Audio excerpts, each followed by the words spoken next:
তোমরা যারা ছেলেরা ভাই কোনদিন মুসলমান ছেলে হইয়াও নবী সাল্লাল্লাহু আলাইহি সাল্লাম সাহাবায়ে কেরাম আল্লাহর প্রিয় বান্দাদের মতো কোনদিন চুল রাখলা না। তোমরা কেমনে বলো তোমরা মুসলমান? হ্যাঁ, তোমরা যারা পেশাব করে পানি নাও না, তুমি অপদার্থ, কেমনে বলো তুমি মুসলমান? কোন লজ্জায়? হ্যাঁ ভাইয়া বলো ছেলে, তোমরা যারা খোদার 365 দিনে কোনদিন একটা বছরে ফজরের নামাজ কোনদিন পড়লা না, তুমি কেমনে মুসলমান? কোন যুক্তি? 20 বছর ধরে চার চেহারায় দাড়ি নাই, আপনি কেমনে মুসলমান? 60 বছর পর্যন্ত যিনি বিড়িখানাটাই ছাড়তে পারলেন না, সাদওয়ানে বইয়া বেডি সাউন্ড নাচ গান এখন ছাড়তে পারলেন না, কথা বলতেই গালি ছাড়া কথা কইতে পারেন না, আমনে চাচা কি হুয়াদের মুসলমান? আমনে কি ডকের মুসলমান? হ্যাঁ বলে 60 বছর বয়স্ক লোক বুঝি এখনো বিড়ি খায়, তো ছাড়বে কখন? কবরের কথা মনে পড়বে কখন? যে মা 20 বছর ধরে পর্দা করে না, ওই মুসলিম নারী মুসলমান হলো বলে। এই জন্য দয়া করে প্রত্যেকে ইস্তাফতি কলবা, নিজের বিবেককে প্রশ্ন করো। অনেক যুবক আমরাও চিনি যারা ইতিমধ্যেই প্রতিদিন ফিরে আসে, গুনার মধ্যে মজা পায় না। আমি অসংখ্য ছেলে ইনশাআল্লাহ আলহামদুলিল্লাহ দেখছি বেড়ি চাইতে চাইতে আর ভাল লাগে না, সত্যি উলঙ্গ দৃশ্য দেখতে দেখতে আর মজা পায় না, নাচ গান দেখতে দেখতে, নেশা করতে করতে। এক যুবক আমারে বলছে যে আমি এক বছরে আমার বাবার 45 লক্ষ টাকা এক বছরে এই মদ জুয়া নারী এগুলোর পিছনে, কিন্তু 1 ঘন্টার জন্য হুজুর সে বলছে হুজুর খোদার কসম 1 ঘন্টার জন্য কোনোদিন অন্তরে কোনো শান্তি পাইনি, টাকাই উড়াইছি।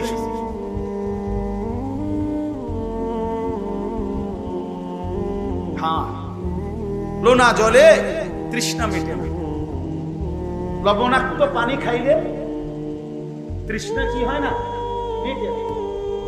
এজন্য অনুমোদনহীন মানে যে নারী দেখার অনুমতি নাই তোমার জন্য, তারে তুমি 1 কোটি বার দেখলেও তোমার তৃপ্ত হবে না,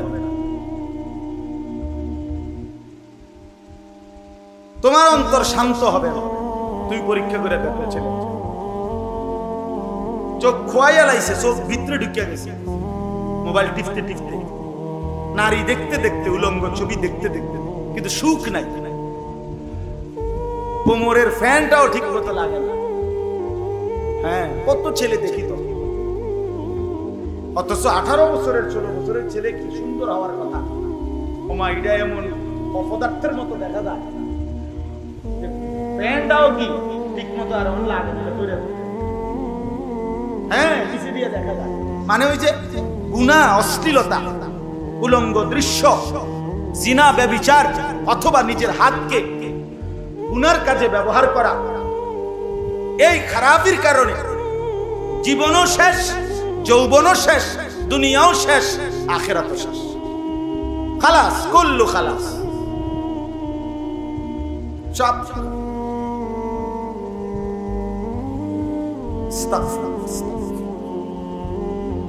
এই জন্য আমি অনুরোধ করছি আমরা প্রত্যেকেই একে অপরকে আল্লাহর কথা বলি, আল্লাহর দিকে ফেরাইতে চেষ্টা। এক বাবের সার্থকতা সে তার ছেলে মেয়ে বিবি বাচ্চাকে নামাজের কথা বলা চেষ্টা করা, এটাই তার জীবনের বড় অর্জন। ছেলে ইটালি না জানা, ছেলে বিদেশ যাওয়া কামিয়াবি কিছু না, কোরআন হাদিস অথবা পৃথিবীর কোন যুক্তিতে ছেলে প্রবাসী হলেই সফল, এটা না, বরং প্রবাসী ভাইরা আমাদের চাইতে অনেক বেশি কষ্ট করে না, কথা বলেন না? আমি তো নিশ্চয় সৌদি আরব প্রবাসী, প্রতি বছরই তো হজ উমরায় গেলে দেখি কি পরিমাণ কষ্ট করে। একটা রুমে 12 জন 14 জন 16 জনও থাকে, নিজেরা রান্না 12 ঘন্টা ডিউটি করে, 14 ঘন্টা ডিউটি করে আইসা আবার নিজে রান্না, নিজের রান্নাটা নিজে রান্না, নিজের কাপড় চোপড়গুলো নিজে ধোয়। মাঝে মাঝে বলে যে ছেলেরা হুজুর শরীরে আর কোনো বল থাকে না, তখন মন চায় না, ইচ্ছা থাকলেও টাকা থাকলেও সামান্য কোনো কিছু একটা কিনা খাইয়া শুইয়া থাকে, কারণ আবার নির্ধারিত টাইমে ডিউটির জন্য দৌড়। ফাঁকি দেওয়ার তো সিস্টেম না, ফাঁকি দিলেই খারাপ, ফাঁকি দিলেই জরিমানা, ফাঁকি দিলেই জরিমানা। সৌদি আরবে তো আমরা দেখছি সাধারণ এই যে প্রাইভেট কার ভাড়া মারে যেগুলো, তারা ট্রাফিক রে আমার মনে আজরাইলের মতো, আজরাইলের এত ভয়, শুধু এই যে রাস্তার যে ট্রাফিক এগরে যেই ভয় পায়। আমি উঠছি কত 5 রিয়াল না 10 রিয়ালের ভাড়া, অল্প ক্ষুদ্র যাব, এই গাড়িটা টান দিছে আর ক্যামেরা। আমি বললাম কি হলো ভাই? সে সাথে সাথে বলে উঠছে গাড়ি তো টান দিয়ে লাইছি, সিট বেল্টটা লাগাইছি। একটু বেখেয়াল, মানে ও মাত্র 1 মিনিট হয়েছে, সাথে সাথে ক্যামেরা মারলেই মোবাইলে কি চলে আসে, জরিমানা চলে আসে। এবার তার বাপের ক্ষমতাও নাই এটা না দিয়া জাগালার বাবা নতুন আকামা, নতুন কাগজপত্র সবকিছুতেই এটা হিসাবে আসে,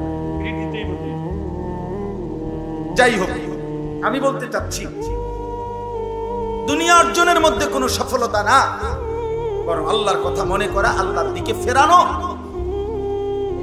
এটা বড় বিষয়। এজন্য কেউ যদি তার স্ত্রী ছেলে মেয়েকে নামাজি বানাইতে পারে খোদার কসম, তাহলেই সে কিছু একটা করছে, একটা কিছু করছে আর কি। আর নলে ভাত মাছ চাল ডাল দালান বিল্ডিং গদ দুয়ার এগুলো আমনে যদি মইরাও যাইতেন এতিম ফুতেও ধীরে ধীরে এডি করতে পারতেন। পৃথিবীতে অসংখ্য এতিম বাচ্চা যার বাপ জন্মের সময় মরে গেছে, এই তো বড় হইয়া বিয়েও করছে, বাড়িও করছে, টাইলসও লাগাইছে, বাতও নাই। এমন তো কি সমস্যা সামনে মধ্যে অসুবিধা কি না হাবড়া মনে করছে আমি থাকতে যদি জিপুত্রে কুতুরে লাইন করে দিয়ে যাইতে না পারি, আমি মরে গেলে তারা কিরব না, আপনি মরে গেলে তারা সিরিয়াস হবে, তারা বন দিয়ে চা দিয়ে ভিজাই খাইব 3 বেলা, কারণ পৃথিবীতে আমনে কামলা আর সব আকামলা। বুঝেন নাই কথাটা? পৃথিবীতে শুধু উনি কামের মানুষ আছে আর সব আকামলা, এটা নিয়ে কথা। এই জন্য দয়া করে জুলুম করেন না, নিজের ক্ষতি করে দিবেন, ছেলে মেয়েকে বুঝান। আর তোমরা ছেলেরাও ভাইয়া নিজের ভালো বুঝো, যে ছেলেটা তোমারে প্রতিনিয়ত গুনার কথা বলে, অশ্লীল কথা, অসভ্য কথা, কখনো মোবাইলে উলঙ্গ ছবি দেখায়, নাচ দেখায়, নর্তকী দেখায়, কোনো মেয়ের সাথে অবৈধ কাজকর্মের কথা তোমারে ঘটনার মতো মজা করে শোনায়, তুমিও মজা পাও, কসম আল্লাহ ছেলে তুমি মনে রাখো ওইটা শয়তান, ওইটাই শয়তান, ওই বন্ধু না, ও সহপাঠী না, ও দুশমন, ও শয়তান। আল্লাহ আমাদেরকে বুঝতাম। 2 নাম্বার হলো আমিলা সালিহান। আল্লাহ বলে সেই সর্বোত্তম মানুষ যে সবগুলো নেক আমল করে, আল্লাহর সকল হুকুম মানে, আল্লাহর নিষেধগুলো বর্জন করে, আল্লাহর আদেশ মানে, নিষেধ বর্জন করে। আমলে সালেহ ওযু, গোসল, নামাজ, রোজা, হজ, যাকাত, জিকির, তেলাওয়াত, দান, সাদাকা ইত্যাদি। আবার ওইদিকে চুরি, ডাকাতি, মদ, জুয়া, জিনা, ব্যভিচার, সুদ, ঘুষ, বেহায়া, বেপর্দা, ছিনতাই, রাহাজানি, লুণ্ঠন, অবৈধ সম্পদ দখল, এই সব গুনাহ থেকে বাঁচে। আল্লাহ বলেন সে সর্বশ্রেষ্ঠ মানুষ, সর্বশ্রেষ্ঠ মানুষ। দুনিয়া কামরা কামড়ি করলেও দুনিয়া থাকতে দেয় না, কোনটাই। একে তো মৃত্যু সবারই হবে, এটাও মৃত্যু আইসা সবাইকে থামাই দিবে দুনিয়ার কারাগারির থেকে, এটা তো আছেই। আর জীবিত থাকলেও আল্লাহ তাআলা দুনিয়া নিয়ে বেশি বাড়াবাড়ি করলে শরীর, স্বাস্থ্য, জীবন, যৌবন, ক্ষমতা, প্রভাব, প্রতিপত্তি, এটা নিয়ে কেউ যদি অতিরিক্ত বাড়াবাড়ি করে, জুলুম করে, অন্যায় করে, সীমা লঙ্ঘন করে, তা আল্লাহ বলে মাঝে মাঝে আমি আখাযনাহুম বাগতাতান, হঠাৎ করে আমি আল্লাহ ধরে ফেলি, ফাইদাহুম মুবলিসুন, তখন এক কথায় নিরাশ হয়ে পড়ে, তখন সব হারিয়ে ফেলে। এই জন্য আল্লাহ পাক মাঝে মাঝে দেখায়, মাঝে মাঝে দেখায়, মাঝে মাঝে দেখায়।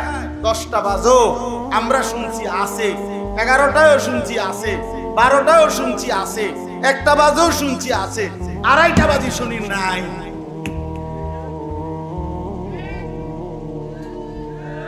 এবার নাই যে নাই আর কিচ্ছু নাই, নাই যে নাই আর কিছুই নাই, কিচ্ছু কিচ্ছু নাই। আল্লাহ দেখায় দিয়েছে যে বান্দা সীমা লঙ্ঘন করো না, সীমা লঙ্ঘন করো না। সবক এটা আল্লাহ পাক সবক দিয়েছেন। এটা শুধুই একটা ঘটনা না, এটা একটা সবক, এটা ইতিহাসের পুনরাবৃত্তি। পৃথিবীতে আল্লাহ তাআলা বারবার ইতিহাসের পুনরাবৃত্তি হয়। আল্লাহ তাআলা বলছে ওয়া কাম আহলাকনা ক্বাবলাহুম মিন কুরুন, ইতিপূর্বে বহু জাতি আমি ধ্বংস করেছি। এই জন্য ভাইয়া ছেলেদেরকে বলি, একজন কিংবা একাধিক ব্যক্তি কিংবা গোষ্ঠী, দল কিংবা সমষ্টি, কেহই জুলুমের উপরে, অন্যায়ের উপরে সীমা লঙ্ঘন করতে না। তাইলে আল্লাহ যদি ধরে তো বেইজ্জতির 7 তবক নিচে, অপমানের 7 তবক জমিনের নিচে দাবায়। হ্যাঁ, আগে তো বলতো, আমরা তো ছোটবেলায় পড়ছি, মুরব্বিরাও আছে, আগে তো এটা কইতো মিয়া টাকা থাকলে বাঘের চোখ পাওয়া, কইছে না কথা? ও বাঘের চোখ, টাকা তো ছিল, কই শুধু বর্ডারও তো পারো, কথা বলেন না কেন? বর্ডারও তো পারো না, আটটাও যাইতে পারে না, বিমানও যাইতে পারে না। ঘটনাটা কি বলে না? টাকা থাকলে বাঘের চোখ পাওয়া যায়। হ্যাঁ, হ্যাঁ, কলা পাতায় তো শুইছে না, শুধু মানে চেহারা সুরতের অবস্থা তো দেখে মনে হইছে কি পরিমাণ উলামায়ে কেরামকে বিদ্রুপ করতে সে। একজন দুইজনকে বাংলাদেশের ইতিহাসে এত বেশি পরিমাণ উলামায়ে কেরামকে বেইজ্জতি আর কেউ করে হয় যে পরিমাণ কলা ফাতাতে দিছি, এটাও তো শোকর মিয়া। মাডি গাইরা যে ভিতরে ভিত্তে থুইছে না, এটাই তো বেশি। এই জন্য শুধুই আরেকজনের উপরে মুসিবত গেছে এই কথা ভাবলে চলবে না ভাইয়া। আমিও সবক নিতে হবে, আপনিও নিতে হবে। আল্লাহ ছাড়া মূলত আশ্রয় কারো কাছেই না। আশ্রয় শুধু কার কাছে? হ্যাঁ, আমি নিজে দেখছি মিয়া, ডাইরেক্ট সারা অঞ্চলে এরকম ফেস্টুন লাগানো আছে। একজন ব্যক্তি, আমি নাম বলবো না, এমনি বললাম, আমাদের একজন আছে, যিনি ভাগ্যে গেছে, ওনার নাম লিখছে, তাই আমি গর্বিত, আমার আর কোনো টেনশন নাই। বুঝেন নাই কথা? সারাটা অঞ্চলে নিজের নির্বাচনী এলাকায় এই ব্যানার, এই ফেস্টুন, বিলবোর্ড, লিফলেট, হ্যান্ডবিল লাগাইছে। আমাদের একজন আছে, মাঝখান দিয়ে ডট ডট সামনে মিলে, তাই আমি গর্বিত। অথচ এক মানুষের কথা হবে, মুসলমানের কথা হবে, ইমানদারের কথা হবে, আমাদের আল্লাহ আছে, এই কারণে কোনো টেনশন নাই। নবীজি কি বলছে? হযরত আবু বকর সিদ্দিক বলছে, ইয়া রাসূলুল্লাহ, কাফের দল কুরাইশ তো ওই যে গুহার উপরে চলে আসছে, দেখা যায় তারা এখন চোখটা নামাইলেই আমাদেরকে করতে দেখবে। ওই যে হিজরতের সময় যে গুহায় নবীজি এবং আবু বকর আশ্রয় নিছিলেন, তারা কিন্তু ওই গুহার মুখে আসছে মক্কার কুরাইশরা। আমাদের দুইজনকে তো দেখে ফেলবে। আল্লাহর নবী সাল্লাল্লাহু আলাইহি সাল্লাম বলছে, আবু বকর ওই দুইজনের ব্যাপারে তোমার কি ধারণা, যাদের তৃতীয় জন হলো সরাসরি আল্লাহ। কি ধারণা তোমার? যারা সংখ্যায় যদিও দুইজন, কিন্তু তাদের সাথে আছে স্বয়ং কে? তার মানে তুমি কোনো চিন্তা করো না। তো দুশমন চারিদিকে তাকাইছে, নিচের দিকে কার কুদরত? আল্লাহর কুদরত ইনশাআল্লাহ। এই জন্য ভাই আমি শুধুই মাত্র স্লোগানের জন্য বলতে চাই না। আমার কথা হলো বাস্তবতা উপলব্ধি করলে আমারও ভালো, আপনাদেরও ভালো। যুবক ভাই তোমাদেরও ভালো। তুমি তোমার এই শরীর স্বাস্থ্য যৌবনের উপরে অহংকার করবে, মাতবরি করবে, মাতবরি করবে। তোমার মতো বেড়া 1 ঘন্টায় 6 বার টয়লেটে গেলে তুমি চিৎকার করবে।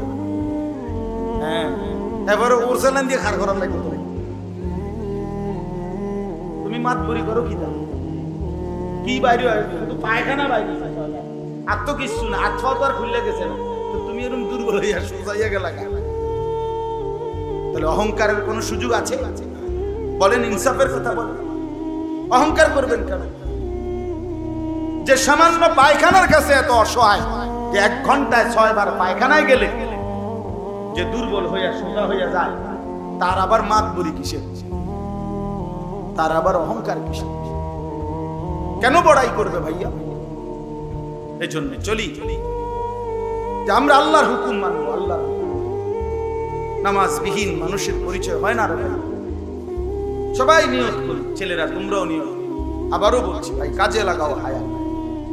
সুন্দর জীবন, সুন্দর যৌবন, সুন্দর সময় আর আসবে, আর আসবে।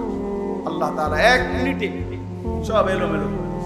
আমি বিশ্বাস করেন না, ওইখানে গিয়ে দেখছি যে আহা বেচারার ঘর, বিল্ডিং টাইলস করা, এই ঘরটারে পুরা বন্যার পানিতে দুমড়ে মুচড়ে বাইরে আছে। এদিকে ওয়াল, ওদিকে ওয়াল, উড়াইয়া ফেলা হয়েছে। একটা মুরগির ফার্ম, বিশাল ফার্ম।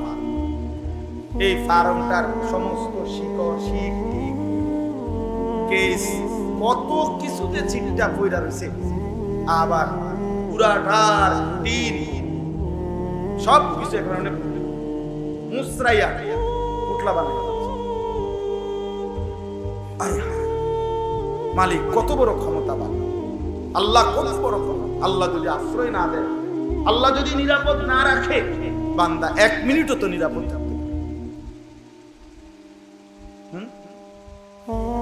একটা ভূমিকম্প যদি 1 মিনিট চলে, কয়জন মরছে হিসাব করার জন্য আরেকজন থাকবে। 46 সেকেন্ড, 37 সেকেন্ড, 40 সেকেন্ড এরকম ভূমিকম্প তো তছনছ করে। আল্লাহ আমাদেরকে মাফ করে দেন। সর্বশেষ কথা হলো, আল্লাহ বলেন ওয়াকালা ইন্নানি মিনাল মুসলিমিন, যে খুশি খুশি ভাবে, একদম স্বাভাবিক ভাবে চলনে বলনে নিজের চেহারা, সুরত, লেবাস, পোশাক, দাড়ি, টুপি, লেনদেন, আয় উপার্জন, ঘর বাহির, পরিবার, সংসার, সর্ব জায়গায় নিজেকে প্রকাশ করে পরিচয় দেয়, নিঃসন্দেহে আমি মুসলমানদের একজন। তোমার চেহারা এমন কেন? তোমার ঘর এমন কেন? তোমার চলাফেরা এমন কেন? এজন্য যেহেতু আমি মুসলমান। আল্লাহ বলেন, এটা যে হিম্মতের সাথে বলতে পারে আমি দাড়ি কাটবো না কারণ আমি মুসলমান, আমার স্ত্রী বেপর্দা হাঁটতে পারবে না কারণ আমি মুসলমান, আমার ঘরে নর্তকীর ছবি চলবে না কারণ আমি মুসলমান, আমি সুদের টাকা খাবো না, হারামের টাকা নেব না কারণ আমি মুসলমান। হ্যাঁ, আল্লাহ বলেন এটুকু সাহস, এটুকু জবানে যার উচ্চারণ, যে নিশ্চয়ই আমি একজন মুসলমান, আমি মুসলমানদের একজন। আল্লাহ বলেন এই তিনটা বুঝ পাইলে সে আহসান, সে সর্বোত্তম মানুষ। কি কি? আবারও বললাম, 1 নাম্বার যে মানুষকে আল্লাহর দিকে ডাকে, 2 নম্বর সবগুলো নেক আমল আল্লাহর হুকুম পালন করে, 3 নাম্বার সদা সর্বদা যে নিজেকে মুসলমান পরিচয় দেয়। সবকিছু